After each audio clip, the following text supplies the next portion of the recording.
So what do you do when you don't know what to do? Well, this morning, after a couple hours of venture hiking, we came up with the idea that action is really the main thing you need to do when you don't know what else to do.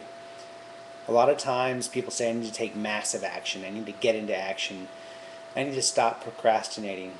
And it's really quite simple when you do it. What it boils down to is starting something, anything, whether it's you're writing and you're procrastinating on writing that essay or that paper or that speech or that ad copy for your website. If you just start and just start getting your ideas out of your head, you won't get bogged down when you can later go to edit. See, writing is not about the first draft. Writing is really about rewriting and editing. It's about getting your thoughts together. It's about putting some activity from your mind into implementation.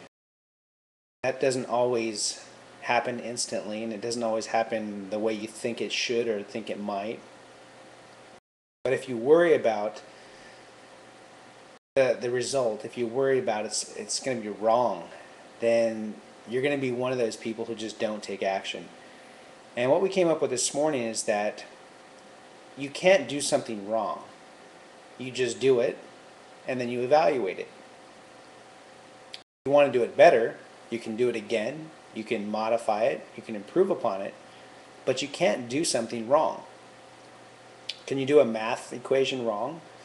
Well, you can do it, and the result can be an answer that's different from doing it a different way. And in school we learn that you can certainly be wrong.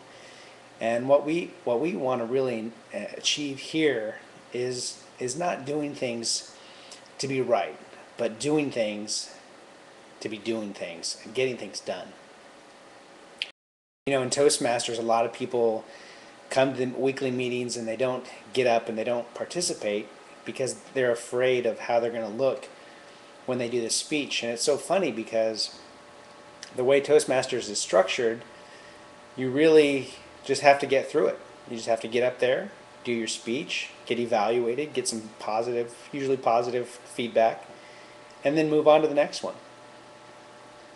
Some people spend years and years or never even finish Toastmasters because they just won't get up there and do it. And they really don't get the benefit of taking the action as the people who show up. They grab any role that's available and they volunteer. So what are you volunteering for? What are you going to take action on today? If you could do anything you wanted in life without having to care about the result, without having to worry about your business making you $1 million, or worry about having to, worry about how people are going to think about you, what will you do today? What will you do right now? This is my first YouTube video, and I could edit it, I could worry about the lighting, I could worry about the sound, which I'm sure is going to be pretty crappy because I'm just going right through my MacBook Pro. But I don't want to worry about that stuff. I don't want to sit and spend an hour trying to get a version 1 video of something that maybe 5 people will see. If you're watching this, congratulations, you're one of the 5. But what are you doing today? What are you going to do towards what you want in life? Do you have something you want to accomplish, something you want to finish? Something you want to start maybe? For me, I love starting, and finishing is always the hard part. And I just finished a project today that took a couple of weeks, and it was a lot of work, but I'm glad I finished it, and now I can start more things and continue. So I encourage you, start something, but don't worry about failing. You cannot fail. You'll get a result, and then you can decide if you want to do it again, if you want to improve upon it. Take action, get started. You can do anything. Do it now.